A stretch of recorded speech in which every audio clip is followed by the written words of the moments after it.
with this panel. But first, we're going to start, as we always do, with some commitments.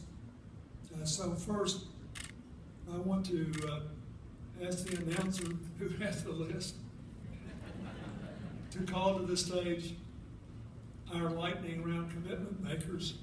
We'll go through the commitments and then we'll start the panel. Thank you.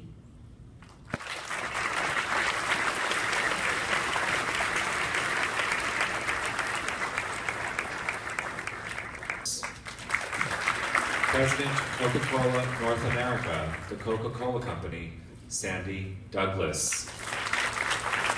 President, Rensselaer Polytechnic Institute, Shirley Ann Jackson.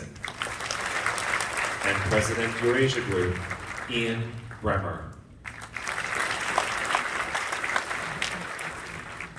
Thank you. Please be seated, everybody.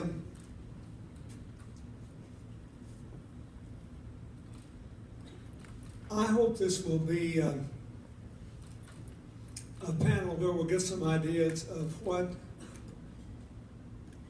the private sector can and the philanthropic sector can do both on its own and in networks, and what we need to have public support for in order for the private work to go forward. One of the most interesting announcements, if you were listening carefully when Mayor Reed talked, is how much private sector investment he'd gotten for infrastructure once there was a comparatively modest public seeding of it. And we need to talk about this. 5 years ago, I wrote a book in which I attempted to catalog how America ranked compared to other countries across a whole range of economic and social indicators, and what it would take to do that. A lot of those things haven't changed, but I think it's worth sort of going over where we are.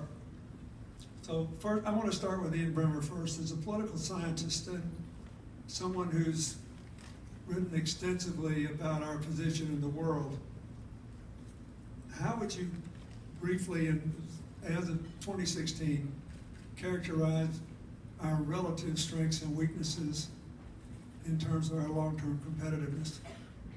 That's a tough question from you. The strengths are pretty clear. If you're Chinese and you're worth over $1 million, you want to bring it to the States. If you have the ability to get your kid educated anywhere in the world, you want to bring them to an American university. Shirley can talk about that.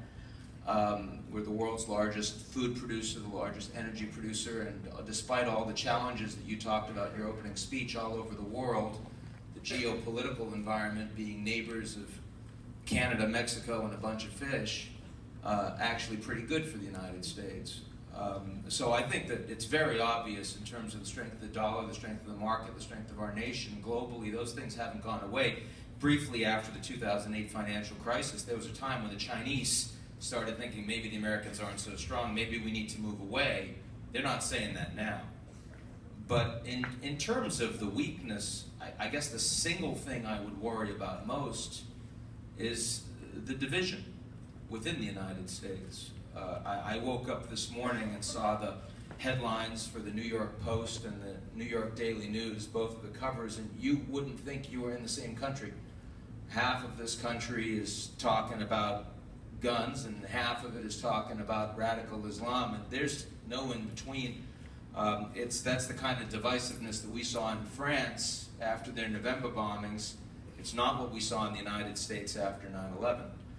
And I know this is an election period, and I know it's a particularly polarized election period, but my God, I hope we get through this, because I know that our allies looking around the world are wondering what we stand for and how committed we are to them. And the single thing that has been most important to America's notion as an indispensable nation is that answer has been very, very clear to both our allies and our antagonists around the world. I do worry that it's not so clear today.